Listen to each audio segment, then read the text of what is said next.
Growing up in the most segregated big city in America meant everyone in that universe looked like me, all black. Then there were the guys who ran the places New York has taught me to call bodegas. These guys weren't white, but I reasoned they must be some other kind of black. I was a little older when I heard someone call them Arabs, the hood term that was interchangeable with Muslim.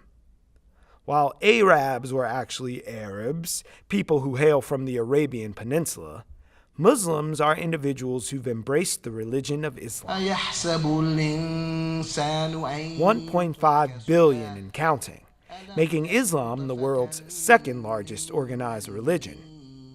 And on the 9th month of the Islamic calendar, Muslims worldwide fast from sunup to sundown for 30 days to commemorate the first revelation of the Quran, Islam's holy text, to the Prophet Muhammad. It's an observance known as Ramadan. You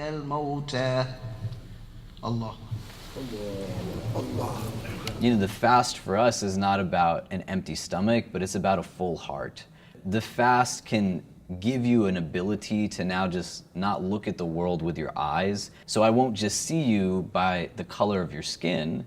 I won't just see you by the clothing that you wear, but I'm looking at you beyond just what I see simplistically. And I understand that how I see you is not indicative of you, but it tells me a lot about myself. I'm on the edge of going to my first Iftar, so how do I not make an ass out of myself? I think all you have to do is be yourself. If we really ask the questions that we feel uncomfortable around, we'd start to understand just how well integrated the religion is to a place like this. So, knowing that, should I be fasting before going to the Iftar, or will that just make me a gross religious tourist? I would say no, that it wouldn't don't make you a fast, tourist. or no, I think do you could fast. if you wanted to fast. Yeah. The beauty of many of the more intimate fast-breaking gatherings, what we call iftar, is that you see at times diversity amongst people. No iftar is going to look like any other iftar because Muslims come from all different places. Like, we're not the same as each other. So I decided to fast and stay open to the possibilities of my very first Iftar. It's about 2:40 in the morning. So I'm about just under an hour away from the sun coming up in this part of the world. So on the advice of the Imam, I'm waking up now, avoiding that room today. I'm on the bike. I'm in the saddle, feeling good a few hours in. I ain't hungry one bit. I never realized how much food we're surrounded by here. So now back home, it's just after 2 o'clock right now.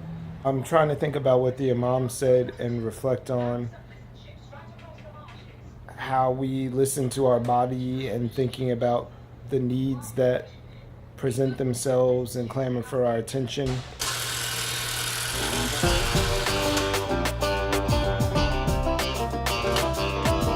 Hello! Oh, there's cameras here. In the spirit of the cultural exchange, I brought a watermelon. Thank you. Sorry, this smells amazing. It's pumpkin mac and cheese. It's one of my favorite My God. things. Yeah. As you tell, pumpkin mac and cheese.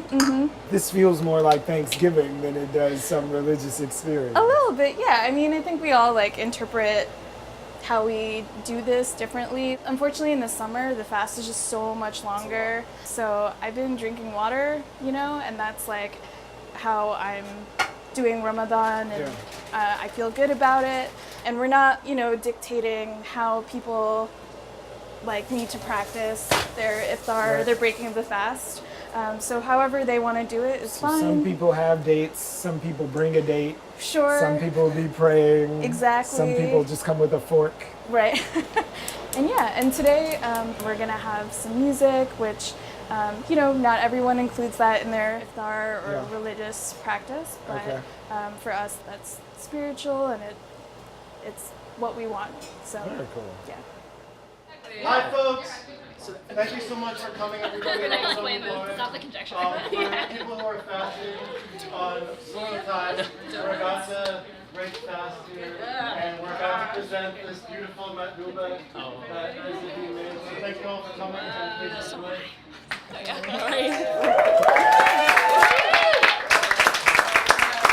I'm tempted to say this isn't the typical iftar, but the more that I learn, the more I realize there is no typical iftar. You know, as people have said, there's so many different traditions, come from so many different communities and cultures, and you know, sometimes younger folks like us come together and create our own fusion of different cultures together, and it can be a really beautiful thing.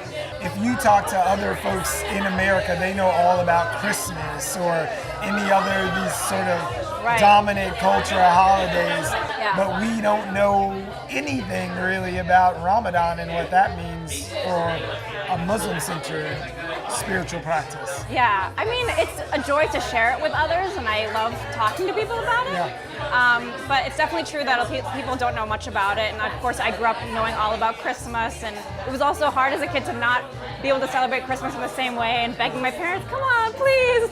But then growing up and actually feeling really special about our traditions and cultures. But it is difficult, and of course, especially in this time, you know, in this era where there is a lot of anti-Muslim sentiment. And I think a lot of that comes from confusion and misunderstandings about what Islam is all about. And so hopefully, you know, these are ways to kind of connect with people and understand that a little bit better. It doesn't hurt that there's good food or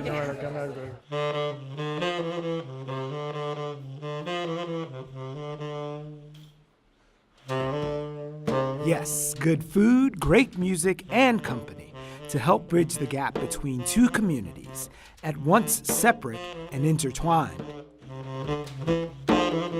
So this iftar had watermelon and makluba, and the possibility for real fellowship beyond spiritual tourism. Ramadan Mubarak.